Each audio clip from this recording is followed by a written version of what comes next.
আসসালামু আলাইকুম রহমতুল্লাহি ওবরকাতুহু। সম্মানিত দর্শক, 2026 সনের ফেব্রুয়ারি মাসে জাতীয় সংসদ নির্বাচন অনুষ্ঠিত হবে এমন আশায় এখন বিএনপি যারা লোকজন রয়েছেন তাদের মধ্যে ভীষণ রকম এক ধরনের উদ্দীপনা কাজ করছে। তারা আশায় বুক বেঁধেছেন এবং স্বপ্নে বিভোর হয়ে আছেন। সরকারের পক্ষ থেকে একটা প্রিলিমিনারি গ্রিন সিগন্যাল দেওয়া হয়েছে, কোনো নেতিবাচক কথা এটা নিয়ে এখন না বলাই ভালো। সরকার বলেছে যদি কিন্তু হতে পারে, ওটাকে আমরা শতভাগ ধরে নিই যে ধরুন ফেব্রুয়ারি মাসে নির্বাচন হলো প্রথমার্ধে, অর্থাৎ ফেব্রুয়ারি মাসের 15 তারিখের মধ্যে।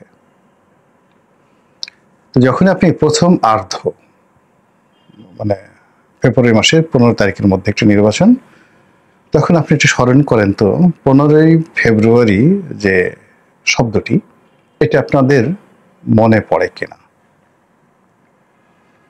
এবং 15ই ফেব্রুয়ারি এই শব্দটি যখন মনে আসে তখন আপনাদের কি মনে হয়? 15ই ফেব্রুয়ারি নির্বাচন, এবং এই প্রথম ইতিহাসে একতরফা নির্বাচন হলো বাংলাদেশে। এইরকম একতরফা বিনা ভোটে নির্বাচন এবং একটি অস্থায়ী নির্বাচন হয়নি। সাংবিধানিক ধারাবাহিকতা রক্ষার জন্য, নিজেদেরকে ক্ষমতাচ্যুত করার জন্য, নিজের হাতে নিজের পায়ে কুড়াল মারার জন্য, কিংবা নিজে কবর খুঁড়ে সেই কবরের মধ্যে গিয়ে শুয়ে পড়ার জন্য, একটা মানুষের কর্মকাণ্ডকে যেমন মনে হয় তেমনি আপনি 15ই ফেব্রুয়ারির সেই যে বিএনপির নির্বাচন, সেই নির্বাচনের মাধ্যমে একটি তত্ত্বাবধায়ক সরকার করা, পদ্ধতি করা, সংবিধান সংশোধন করা, নিজেদের ক্ষমতা ত্যাগ করা, আর একটি নির্বাচন অনুষ্ঠান করে সেই নির্বাচনের মাধ্যমে নিজেরা পরাজিত হওয়া, প্রতিপক্ষকে বিজয়ী করে তারপর নিজেদের দলের নেতাকর্মীদের, হাজার হাজার নেতাকর্মীদেরকে বিপদ আপদ বালা মুসিবতের মধ্যে ফেলে দেওয়ার যদি কোনো দুর্ভাগ্যজনক ইতিহাস এই বাংলাদেশে থাকে, ওটি 15ই ফেব্রুয়ারিতে রচিত হয়েছিল সব দিক থেকে। ফলে এটাকে আপনি কি বলবেন? কুফা, সৌভাগ্য, নাকি টার্নিং পয়েন্ট? এখন এই যে বিএনপির সেই যে কুখ্যাত 15ই ফেব্রুয়ারি নির্বাচন, এটি কেন হলো, কিভাবে হলো, সেই ইতিহাস আমরা সবাই জানি। কারা করেছিল, কেন করেছিল, এর দ্বারা কারা লাভবান হয়েছিল, সেই সময় আওয়ামী লীগ বিএনপির দ্বন্দ্ব সংঘাত থেকে শুরু করে সব কিছু আমরা জানি।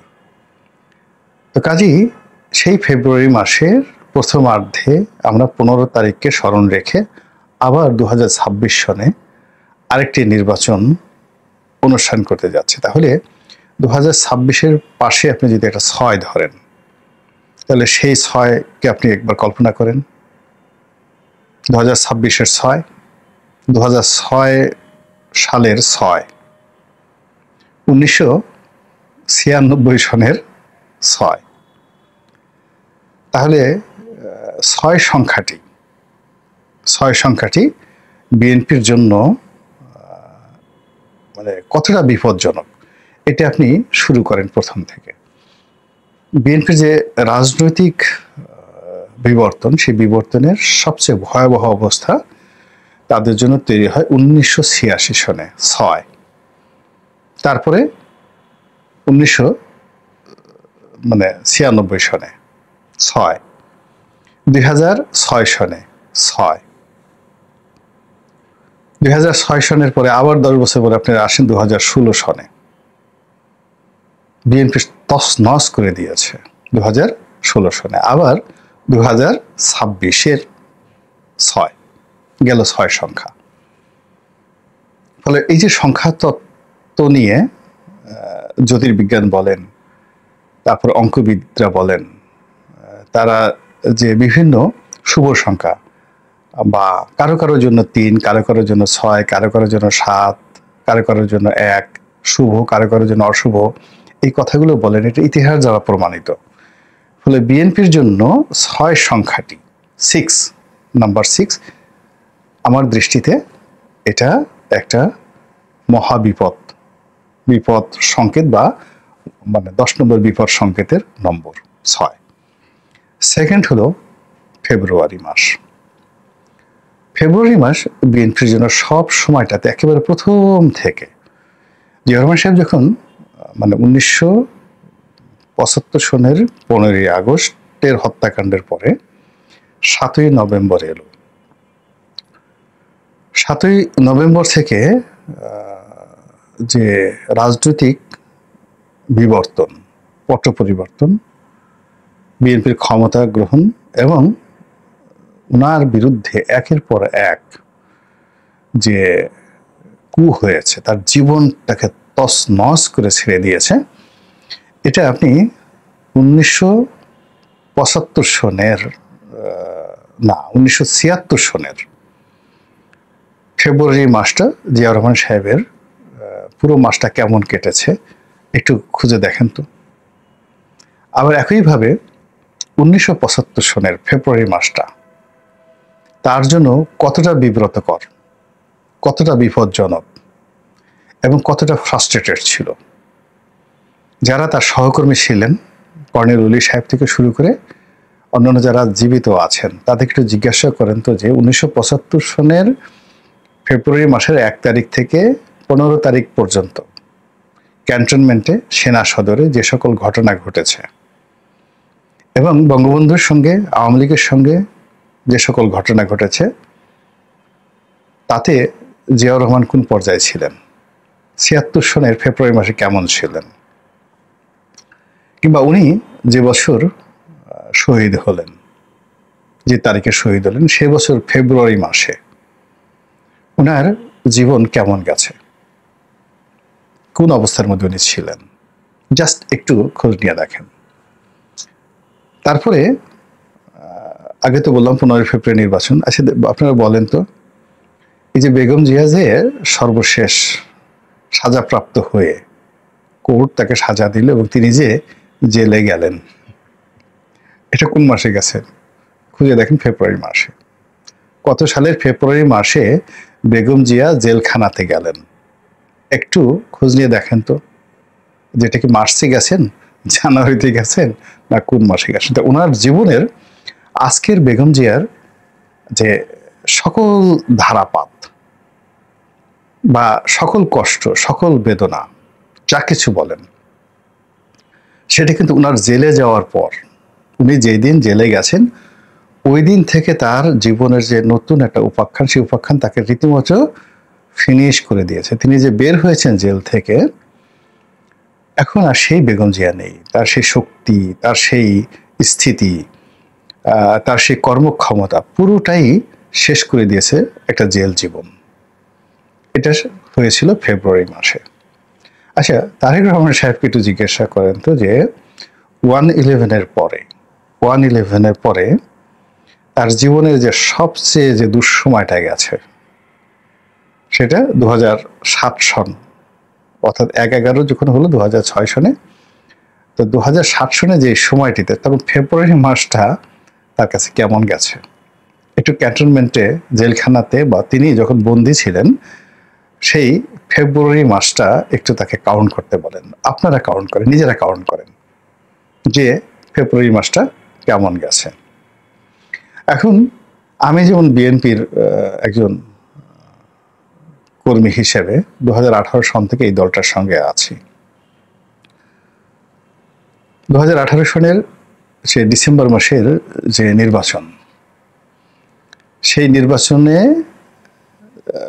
জানুয়ারি মাসের সেই যখন আওয়ামী লীগ ক্ষমতায় এলো 2019 সনে, আসার পরে ফেব্রুয়ারি মাসে আমার জীবন এবং বিএনপির সমস্ত প্রার্থীদের জীবন যে বিভীষিকা আসলো, মামলা দ্বারা, মোকদ্দমা দ্বারা, গ্রেপ্তার দ্বারা, সে 2019 সনের ফেব্রুয়ারি মাসটা আমরা যারা নির্বাচন করেছিলাম আমাদের পুরো জীবনটাকে তছনছ করে দিয়েছে। অর্থাৎ ডিসেম্বরে যে ঘা হয়েছে আমাদেরকে, নভেম্বর এবং ডিসেম্বরে ঘা হয়েছিল যা, সেই ঘাগুলো পুরো জানুয়ারি মাসে পৌঁছেছে। আর 2019 সনের ফেব্রুয়ারি মাসে সেই ঘা দগদগে ঘা পচে গলে আমাদের সবাইকে শেষ করে দিয়েছে। তো কাজেই সেই ফেব্রুয়ারি মাসের আরেকটি নির্বাচন হতে যাচ্ছে 2026 সনে। বিএনপির সব মানুষ সেই নির্বাচনে যেতে পারে। আমি সেই নির্বাচনে যাওয়ার মতো দুঃসাহস আমার নেই। এটা আমার দুর্বলতা হতে পারে, এটা আমার অজ্ঞানতা হতে পারে। অনেকে বলতে পারেন যে আপনি এই সমস্ত কুফাটুফা বলেন, আপনি এত কুসংস্কারবাদী কেন? সবই তো আল্লাহর দিন। ভালো কথা, আল্লাহর দিন। তো আল্লাহর দিন যদি সবই হবে, তো কিয়ামত কেন শুক্রবারে হবে? আল্লাহর দিন যদি সবই ভালো হবেন, তবে আল্লাহ রাসূল কেন সপ্তাহে 2 দিন রোজা রাখতেন, বৃহস্পতিবার এবং সোমবার কেন রাখতেন বলেন? মুহররম মাসের 10 তারিখ কেন? পৃথিবীর সমস্ত ঘটনা মুহররম মাসের 10 তারিখে কেন ঘটতে হবে?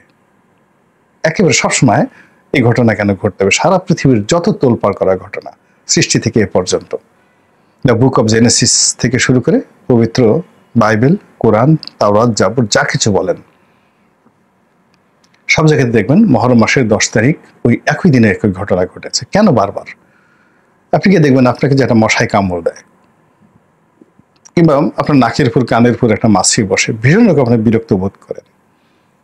বারবার আপনি গিয়ে দেখবেন যেই জায়গাটাতে মশাটা বসেছে বা মাছি বসেছে, আপনি তাড়িয়ে দিয়েছেন, ও একটু পরে ঘুরে এসে ঠিক ঠিক সেম জায়গাতে আপনাকে দংশন করবে এবং সেই জায়গায় বসবে এবং আপনার বিরক্তি উৎপন্ন করবে। এই গেল প্রকৃতির লীলা খেলা। বসন্ত বসন্তকালেই আসে, কালবৈশাখী বৈশাখ মাসে আসে, বৈশাখ মাসে হয়, অন্য সময় হয় না। বর্ষাকাল আষাঢ় মাসে হয়, আষাঢ় শ্রাবণে বর্ষা আসে। ফুল ফুটে কখন? কোকিল ডাকে কখন? কোকিল কি অন্য সময় আসতে পারে না? কেন আসে না? এটা প্রকৃতির নিয়ম। এটাই আল্লাহ এইভাবে সৃষ্টি করে রেখেছেন এবং আল্লাহ নিদর্শন তৈরি করে দিয়েছেন যে ওই মুসা আলাইহিস সালামকে তুর পর্বতে যেতে হবে, বা আল্লাহ রাসূলকে হীরা পর্বতে উঠে সেই গুহার মধ্যে ধ্যান করতে হবে। আপনাকে হজ উমরা করার জন্য ওই কাবাতেই যেতে হবে, ওই আরাফাতের ময়দানে যেতে হবে, মিনা এবং মুজদালিফায় যেতে হবে। হিন্দু যারা ধর্মাবলম্বী তাদেরকে গয়া, কাশী, মথুরা, বৃন্দাবনে যেতে হবে। এর বাইরে কোনো জিনিস নেই। তা আপনার প্রতিটি জায়গাকে আল্লাহ বিশেষায়িত করেছেন, পাহাড় পর্বতকে বিশেষায়িত করেছেন, প্রতিটি দিনকে, ক্ষণকে বিশেষায়িত করেছেন, প্রতিটি বছরকে বিশেষায়িত করেছেন, প্রতিটি ব্যক্তিকে। আপনি কি ইমাম মাহাদি হতে পারবেন? আপনি কি দাজ্জাল হতে পারবেন? আপনি কি নবী হতে পারবেন? রাসূল হতে পারবেন? পারবেন না। তো যার জন্য এই যে আমরা বলি যে আল্লাহ সব দিন সমান বা সবকিছু সম্ভব, এগুলো না। আল্লাহ আমাদেরকে অনেকগুলো নিদর্শন দিয়েছেন। ইন্না ফি খালকিস সামাওয়াতি ওয়াল আরদি ওয়াখতিলাফিল লাইলি ওয়ান নাহারি লাআয়াতিল লিউলিল আলবাব। আমার সৃষ্টির দিকে তাকিয়ে দেখো তো কোনো খুঁত পাও কিনা, বারবার তাকাও, কোনো খুঁত পাও কিনা। তো এই যে এগুলো দেখো, আকাশের দিকে তাকাও, জমিনের দিকে তাকাও, এই পৃথিবী ভ্রমণ করো, বিচরণ করো, তারপর সিদ্ধান্ত নিয়ে কাজ করো এবং ওই কাজের মধ্যে তোমাদের বরকত আমি নিহিত রেখেছি। এভাবে আল্লাহ তার বান্দাদেরকে সম্বোধন করেন। তো কাজে এই প্রকৃতি থেকে আপনাকে শিক্ষা নিতে হবে। তো সেই শিক্ষার কারণেই আমি যেমন দেখা গেল যে সেই বিএনপিতে আসলাম, এসে যে বিপত্তিতে পড়লাম, এবং ওই সময়টাতে 2018 সনের সেই যে নির্বাচন, আমি শুধু আল্লাহর কাছে বলেছি, আল্লাহ ভিক্ষা চাই না, কুত্তা সামলো, আল্লাহ এমপি হতে চাই না, প্রাণ নিয়ে এখান থেকে যেন যেতে পারি, সম্মান নিয়ে যেন এখান থেকে যেতে পারি, আর জীবনে এইরকম পরিস্থিতিতে আর আসবো না। তো আমি যেখানে যে জিনিসগুলো জানছি, যে সংখ্যা তত্ত্বগুলো জানছি, যে বিষয়গুলো জানছি, যে ইতিহাসগুলো জানছি, তো সেই দিক থেকে আমার তো সাহস হয় না এরকম একটা পরিস্থিতিতে যাওয়ার জন্য। যাদের সাহস হয় অবশ্যই তারা আমার চেয়ে সাহসী, আমার চেয়ে আমলদার, আমার চেয়ে একিনদার, আরো ভালো, তাদের কথা আলাদা। কিন্তু আমার যেটা দায়িত্ব এবং কর্তব্য সেটাই আমি বললাম। মহান আল্লাহ আমাদের সবাইকে হেদায়েত দান করুন এবং হেফাজত করুন। আসসালামু আলাইকুম ওয়া রাহমাতুল্লাহি ওয়া বারাকাতুহু।